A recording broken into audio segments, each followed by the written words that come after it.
Jadi di hari ini kita bakalan ngebahas crossing weekly pattern yang baru aja terjadi lagi pada Bitcoin setelah semenjak beberapa bulan ini nggak terjadi teman. Kira-kira dampaknya bakalan gimana sih buat Bitcoin? Kecenderungan arahnya setelah crossing weekly pattern ini arahnya kira-kira bakalan kemana? Itu yang bakal gue bahas di video kali ini. Nah, buat kalian yang pengen ngelong atau nge-short Bitcoin ya, entah kalian lihat saat ini Bitcoin berpotensi menuju wave count 5 seperti yang gue bilang di video terakhir, atau menurut kalian dari sini Bitcoin bakal langsung breakout naik, ya di sini gue bisa rekomendasiin salah satu platform yang gue pakai yaitu BingX ya. Untuk bermain futures cocok banget ya, trading fee-nya ini salah satu yang paling rendah di antara market yang lain. Nah, terus juga gue lagi ngadain kompetisi trading volume di platform BingX dan ini akan berakhir nanti ya sekitar 5 hari lagi.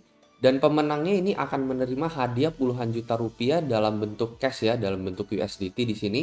Jadi bagi teman yang tertarik mungkin bisa langsung daftar ya. Kompetisi ini hanya khusus untuk beberapa affiliate aja, salah satunya adalah gue. Jadi kalian bisa langsung daftar melalui link di deskripsi di bawah. Nah, jadi pergerakan untuk hari Minggu ya. Jadi Sabtu dan Minggu seperti biasa teman ya. Nggak cuma minggu ini tetapi dari historical sejarah minggu-minggu lalu itu biasanya kita nggak terlalu memiliki volume trading yang cukup signifikan seperti yang kita lihat pada kondisi market saat ini. Jadi kita cuman kemarin sempat di pump kan, kemarin kita closingnya di hari Jumat tuh kan di level 18,5 teman. Abis itu ya hari Sabtu ya kita di pump kembali teman. Cuman ujung-ujungnya ketika kita membuka candle Senin ya kurang lebih bakalan mirip gitu. Kita bakal ngebuka di level yang nggak jauh dari hari Jumatnya gitu. Dimana kan kemarin kan kita sempat sampai 18,7 ya. Kenapa kemarin juga gue ngelihat Bitcoin pas ngepump sampai 19,4 ini kayaknya bakalan kembali koreksi lagi dan ternyata corrective action ini kita udah lihat ya dari 19,4 kemarin saat ini udah balik ke 18,9 lagi dan potentially mungkin besok di hari Seninnya ya balik-balik ke 18,6 18,7 lagi sebelum nentuin arahnya kira-kira bakalan gak sih dia menuju ke wave count nomor 5 ini atau enggak. Jadi pola ini udah kita bicarakan dari beberapa video yang lalu ya, pola kemiripan yang terjadi mulai dari bulan Agustus ada 5 wave count di sini. Setelah itu di sini juga di bulan April ada 5 wave count dan kita membentuk pola busur. Ini juga sama pola busur. Setelah itu kita ulang lagi wave count 5 lagi di sini ya. Dari broadening wedge yang ada teman, mulai dari 0 sampai 5 di sini. Ini kita udah sentuh semua ya, support yang semakin lama semakin rendah. 135 di sini udah 13, kita nggak tahu apakah 5 ini bakalan keluar atau tidak. Kalau misalkan dia bakalan keluar ya, ini kan kita udah jalan 1 sampai 2 hari gitu.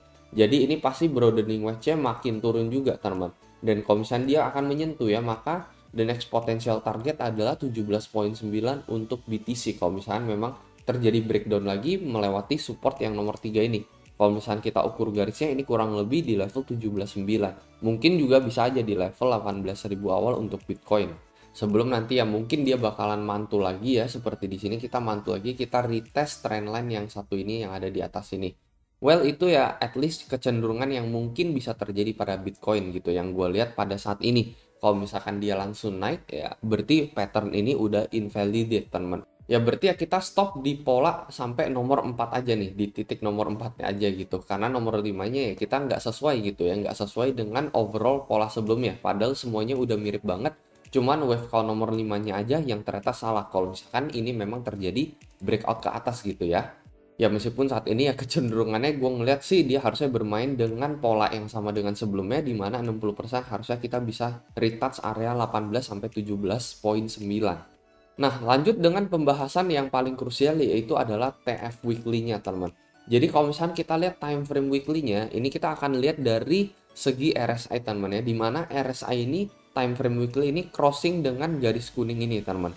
Jadi garis kuning ini adalah apa? Kalau misalnya kita lihat ke bagian setting, ini adalah simple moving average dengan length 14, teman. Dengan panjang 14, teman ya.